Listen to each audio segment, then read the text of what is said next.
আমি আজকে বানাচ্ছি বাসন্তী পোলাও। বাসন্তী পোলাও বানানোর জন্য আমি এখানে 4 কাপ গোবিন্দভোগ চাল নিয়েছি।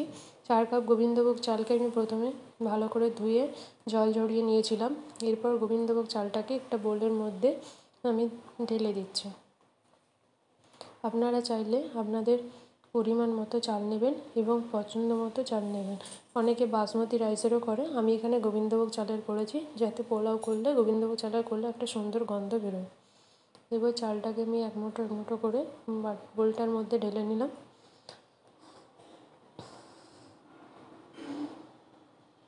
চালটাকে জল ঝরিয়ে রাখলে ভালো হয়, তাহলে চালের মধ্যে জল থাকবে না, মশলাগুলো মাখাতেও সুবিধা হবে।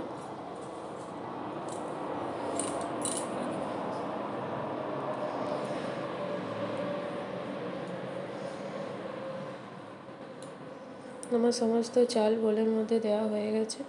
এরপর এই চালটার মধ্যে দিলাম 1 চামচ আদা বাটা, ছোটো চামচের 1 চামচ, মানে চা চামচগুলো আর কি, একটু নুন, একটু হলুদ গুঁড়ো,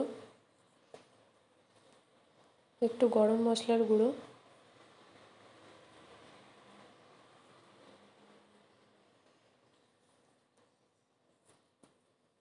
আর একটু গোলমরিচ গুঁড়ো।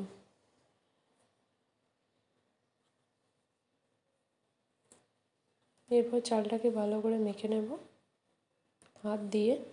আপনারা চাইলে স্পুন দিয়েও মাখতে পারেন।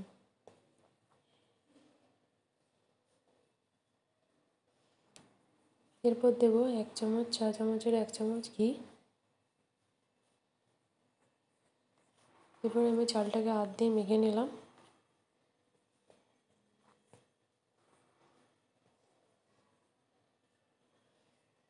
এরপর দেখছি একটু অল্প পরিমাণে চিনি, পোলাও যেহেতু একটু মিষ্টি মিষ্টি হয় সেই জন্য একটু চিনি দিলাম।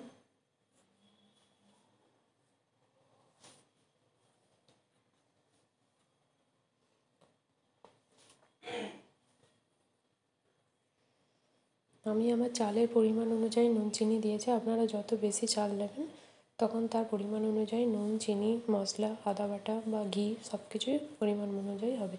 এখানে হলুদ গুঁড়োটা একটু কম লাগছিল, সেই জন্য আরেকটু হলুদ গুঁড়ো দিলাম, যেহেতু পোলাও বাসমতি পোলাও একটু হলুদ হলুদ হয় সেই জন্য। এরপর চালটাকে ঢাকা দিয়ে আধ ঘন্টার মতো রেখে দিলাম। বাসন্তী পোলাও বানানোর জন্য এখানে লাগছে গোটা গরম মশলা, কাজু, কিশমিশ, তেজপাতা। কড়াইতে তেল গরম হয়ে গেছে, প্রথমে দিলাম গোটা গরম মশলা, এরপর দিচ্ছি তেজপাতা। আমি এখানে 2টো তেজপাতা দিয়েছি। এবার এটাকে একটু নাড়তে হবে।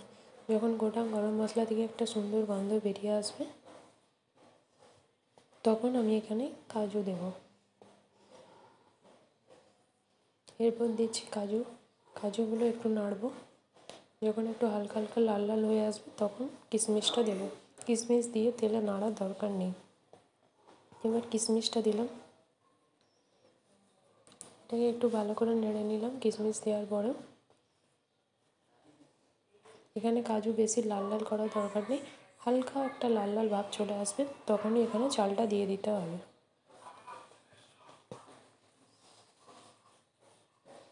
এরপরে এর মধ্যে এই আধ ঘন্টা যে চালটা মাখিয়ে রেখেছিলাম সেই চালটাকে হাতে করে মুঠোর সাহায্যে দিয়ে দিলাম।